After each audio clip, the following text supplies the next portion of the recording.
एक ऐसी दुनिया जहां बाहर का टेम्परेचर इतना कम है कि इंसान सिर्फ कुछ ही सेकंड्स में बर्फ बन सकता है, और जो लोग बच गए वो पिछले 17 साल से एक कभी ना रुकने वाली ट्रेन के अंदर कैद हैं। लेकिन इस ट्रेन के अंदर जो होने वाला है वो बाहर की बर्फ से भी ज्यादा खतरनाक है। कहानी शुरू होती है साल 2031 से। धरती इतनी ठंडी हो गई कि लगभग हर इंसान मर गया। सिर्फ एक ही जगह जिंदगी बची, स्नोपीर्सर नाम की एक जायंट ट्रेन जो बिना रुके पूरी दुनिया का चक्कर लगाती रहती है। और इसी ट्रेन के सबसे पीछे टेल सेक्शन में गरीब लोग जानवरों से भी बढ़कर जिंदगी जी रहे होते हैं। न साफ पानी, न अच्छा खाना, न आजादी, बस रोज एक अजीब सा काला प्रोटीन ब्लॉक और जिंदा रहने की मजबूरी। अब जरा सोचो, 17 साल तक एक ही डब्बे में कैद रहना, शायद मौत भी इससे आसान लगने लगे। इसी टेल सेक्शन में रहता है कर्टिस, एक शांत लेकिन अंदर से जलता हुआ आदमी। उसके साथ उसका दोस्त एडगर और सबका लीडर जैसा एक बुजुर्ग आदमी गिलियम। ये लोग काफी टाइम से एक बड़े रिबेलियन की प्लानिंग कर रहे होते हैं, लेकिन इससे पहले कि वो कुछ कर पाते, ट्रेन के फ्रंट सेक्शन से मिनिस्टर मेसन नाम की एक औरत सोल्जर्स के साथ टेल सेक्शन में आ पहुंचती है। और इस बार वह सिर्फ इंस्पेक्शन के लिए नहीं आई थी, आज किसी को मिसाल बनाना था। तभी सोल्जर्स एक आदमी एंड्रयू को घसीटकर सबके सामने ले आते हैं। उसका बस इतना कसूर था कि उसने सिस्टम के खिलाफ आवाज उठाई थी। मेसन बिना जरा सा भी बचता है, एक अजीब सी पनिशमेंट अनाउंस करती है। एंड्रयू का हाथ ट्रेन के बाहर जमती हुई बर्फ में बंध दिया जाता है। सिर्फ कुछ मिनट और उसका पूरा हाथ पत्थर की तरह जम जाता है। सब लोग खौफ से देख रहे होते हैं। एडगर गुस्से में कर्टिस से धीरे से कहता है, अभी अटैक करते हैं। लेकिन कर्टिस सिर्फ एक बात बोलता है, टाइमिंग ही सब कुछ होती है। और अगले ही पल एक भारी हथौड़ा हवा में उठता है और एंड्रयू का जम चुका हाथ एक ही बार में तोड़ दिया जाता है। पूरे टेल सेक्शन में सन्नाटा छा जाता है। लेकिन इसी खौफ के बीच गिलियम मिनिस्टर मेसन को एक ऐसा मैसेज देता है जो इस ट्रेन की तकदीर बदलने वाला था। और कर्टिस समझ चुका था, इंतजार अब खत्म हो गया है, असली जंग अब शुरू होने वाली थी। अगर आप यहां तक वीडियो देख चुके हैं तो इसका मतलब है कि आपको ये वीडियो पसंद आ रही है। तो बस 2 सेकंड निकालिए, चैनल को सब्सक्राइब कर दीजिए और इस वीडियो को लाइक भी जरूर कर दीजिए। आपका एक लाइक और सब्सक्राइब हमें ऐसी ही शानदार मूवी एक्सप्लेन वीडियो बनाने की प्रेरणा देता है। एक आदमी का हाथ सबके सामने तोड़ दिया गया, सिर्फ इसलिए ताकि कोई भी दोबारा सिस्टम के खिलाफ खड़े होने की हिम्मत न कर सके। लेकिन मिनिस्टर मेसन को जरा भी अंदाजा नहीं था कि उसने डर नहीं फैलाया, उसने एक ऐसी चिंगारी जला दी थी जो अब पूरी ट्रेन को अपनी चपेट में लेने वाली थी। मेसन के जाते ही गिलियम चुपचाप कर्टिस की तरफ देखता है। दोनों बिना कुछ बोले एक दूसरे की बात समझ जाते हैं।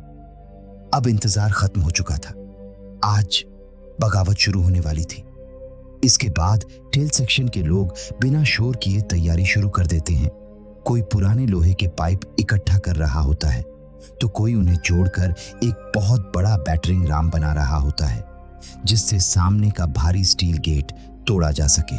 अब सबसे बड़ा सवाल यह था कि सामने खड़े सैनिकों की राइफलों में गोलियां हैं या नहीं। यहीं कर्टिस को मेसन की एक बात याद आती है। जब एक सैनिक ने गिलियम पर बंदूक तानी थी तब मेसन ने उसे डांटते हुए कहा था, उस बेकार बंदूक को नीचे करो। बस यहीं से कर्टिस के दिमाग में एक खतरनाक सोच आती है, कहीं ऐसा तो नहीं कि इन बंदूकों में अब गोलियां बची ही नहीं हैं। गिलियम ये सुनकर थोड़ा रुक जाता है। वो कहता है, अगर तुम्हारा अंदाजा गलत निकला तो लड़ाई शुरू होने से पहले ही खत्म हो जाएगी। कर्टिस बिना घबराए जवाब देता है, हर क्रांति में जोखिम होता है और अगर किसी को सबसे पहले जान देनी पड़ी तो वो मैं होऊंगा। उधर पूरे टेल सेक्शन में माहौल बदल चुका था।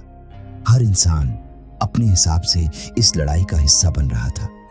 कोई अपना सामान दे रहा था तो कोई अपनी ताकत। इसी बीच टानिया अपने बेटे टिम्मी की तस्वीर देखकर टूट जाती है। उसका बेटा कुछ समय पहले सैनिक उठाकर ले गए थे और आज तक किसी को नहीं पता वो जिंदा भी है या नहीं। टानिया गुस्से और दर्द से भरी आवाज में कर्टिस से कहती है, अगर मेरा बेटा वापस नहीं आया तो आज कोई भी चैन से नहीं बैठेगा। कर्टिस उसकी आंखों में देखता है और समझ जाता है अब पीछे हटने का सवाल ही नहीं उठता। लेकिन तभी अचानक पूरी ट्रेन में तेज अलार्म बजने लगता है। लाल लाइटें जल उठती हैं, हर तरफ अफरा तफरी मच जाती है। उसी समय एडगर दौड़ता हुआ आता है। हांफते हुए वो कहता है, प्लान बदल गया है, गार्ड्स अभी आ रहे हैं। ये सुनते ही सबके चेहरे का रंग उड़ जाता है। जो हमला कुछ देर बाद होना था अब उसी पल करना पड़ेगा। लेकिन सबसे बड़ा खतरा अभी भी सामने खड़ा था। अगर कर्टिस का अंदाजा गलत निकला तो अगले कुछ सेकंड में टेल सेक्शन का एक भी इंसान जिंदा नहीं बचेगा। और तभी स्टील का भारी गेट धीरे धीरे खुलना शुरू हो जाता है।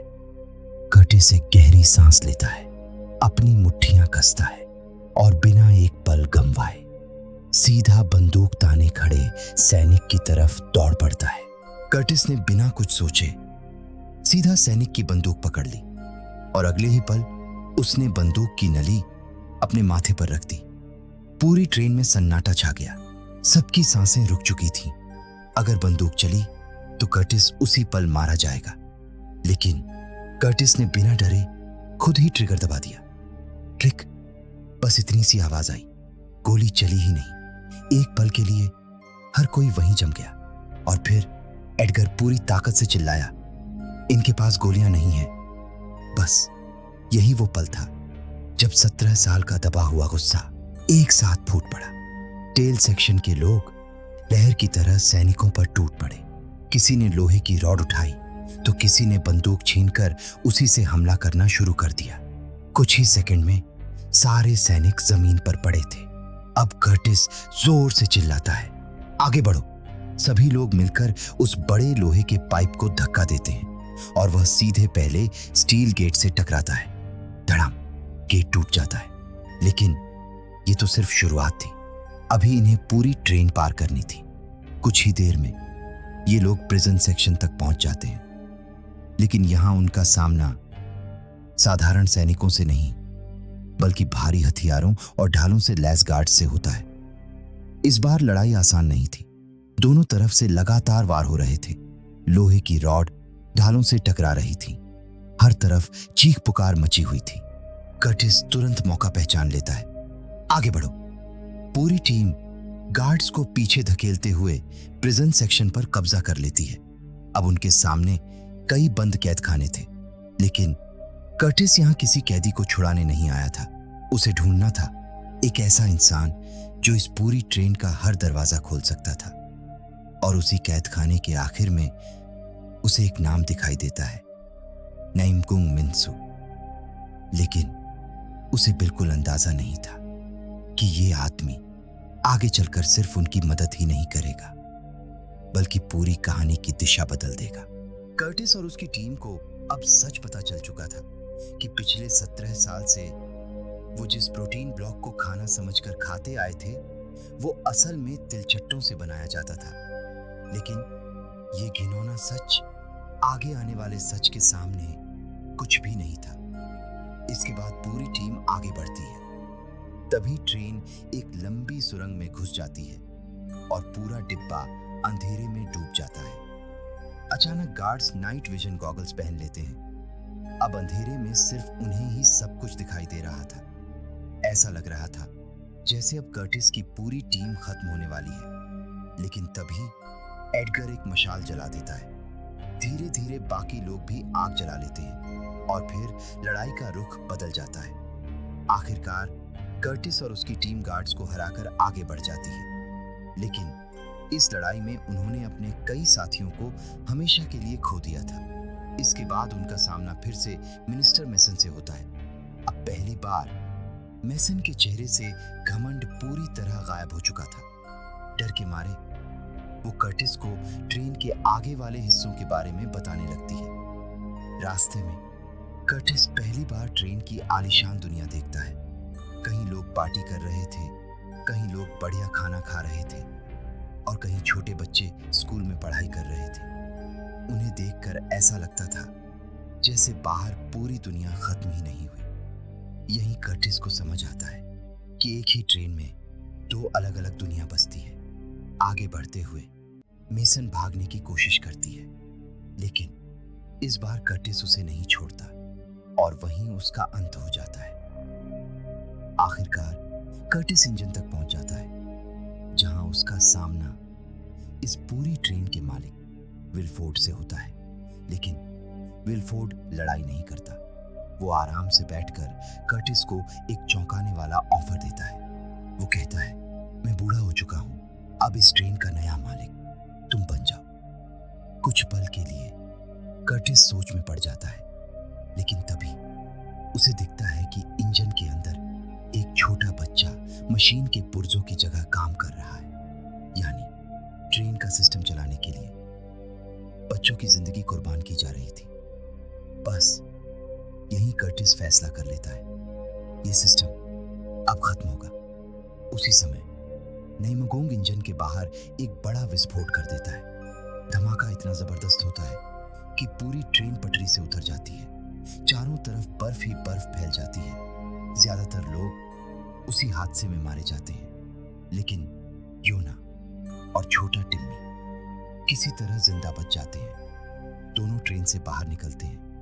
पहली बार 17 साल बाद वो खुली दुनिया में कदम रखते हैं। उन्हें लगता है शायद अब इस बर्फीली दुनिया में कोई इंसान जिंदा नहीं बचा। लेकिन तभी दूर पहाड़ पर एक पोलर बियर दिखाई देता है। दोनों एक दूसरे की तरफ देखते हैं और हल्का सा मुस्कुराते हैं, क्योंकि अगर पोलर बियर जिंदा है तो इसका मतलब धरती पर जिंदगी अभी पूरी तरह खत्म नहीं हुई। यहीं एक नई उम्मीद के साथ इस शानदार फिल्म की कहानी खत्म होती है। अगर आपको ये स्टोरी पसंद आई हो तो वीडियो को लाइक जरूर करें और ऐसे ही शानदार मूवी एक्सप्लेनेशन देखने के लिए चैनल को सब्सक्राइब करना बिल्कुल